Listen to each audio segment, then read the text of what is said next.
Now we go to Kouchibouguac National Park, where we snowshoed to a rustic cabin in the woods and spent the night. My name is Nicola Dag, and I'm a Product Development Officer here at Kouchibouguac National Park. Kouchibouguac is really renowned for its beaches, of course. We have long sand dunes that go all along the park on the Northumberland Strait. Also a great biking destination. We have over 60 kilometers of bicycle trails. We have the South Kouchibouguac campground with full hookup sites, and also those that don't need all those hookups. There are some sites that are very private amongst the trees, and we also have Côte-à-Fabien campground, which is more like a semi-primitive campground where you're right by the beach, right by the water. It's really, really nice. And we have primitive campsites also. Also during the winter time, we have the rustic shelters that people like to rent and stay overnight. It's quite an adventure to get there though. It's either 8 or 11 kilometers snowshoeing or skiing, and you do have to bring everything you need, including water. And then you can stay overnight in a shelter, and there's a wood stove, and it's just nice. This is we're a dark sky preserve, so on a clear night you can see thousands and thousands of stars. We're about to snowshoe to our huts where we're going to stay, and I've got all of our gear attached to my waist here, so we're going to tug it along for the next few hours and see how we do.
So we've been walking for about almost an hour now, and it's not actually that bad to tow the sled. The weather's really nice and warm. Looked like it was going to rain for a bit, but it actually ended up not raining. So I don't even have to wear a jacket or snow pants. I am sweating, and muscles are starting to get a little sore, but I definitely think we can handle the whole hike.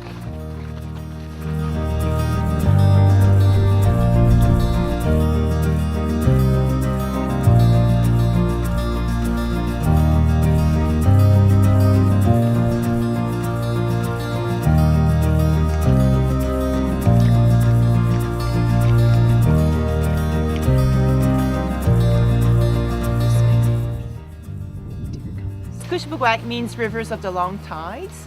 So around here the landscape is pretty flat. We don't have big cliffs and big hills and mountains. It's the maritime lowlands. So when the tide comes in, there's really nothing to stop it until you get the natural elevation of the coast. So the tides go in very, very deep in. It's like the weather, eh? Like if the weather is, it can be unpredictable, but you have a really recent forecast of the weather.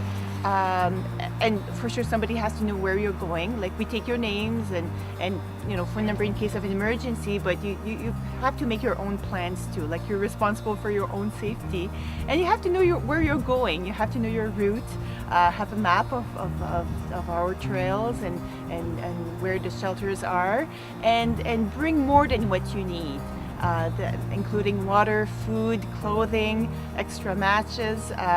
It's better to have lots of warm clothing and things to make it fun too. Like if it's very cold outside, you might spend a bit more time inside, or if it's nice out, well, maybe you'll be out and going and walking and snowshoeing and skiing, and you might need some extra clothing when you come back. So we provide a list of things to bring and things to consider when you want to plan an escape into one of these shelters.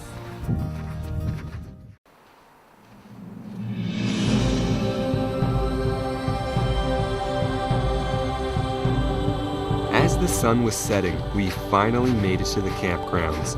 We chose one of the rustic shelters that had some tree cover from the wind, and we made a fire and had some supper.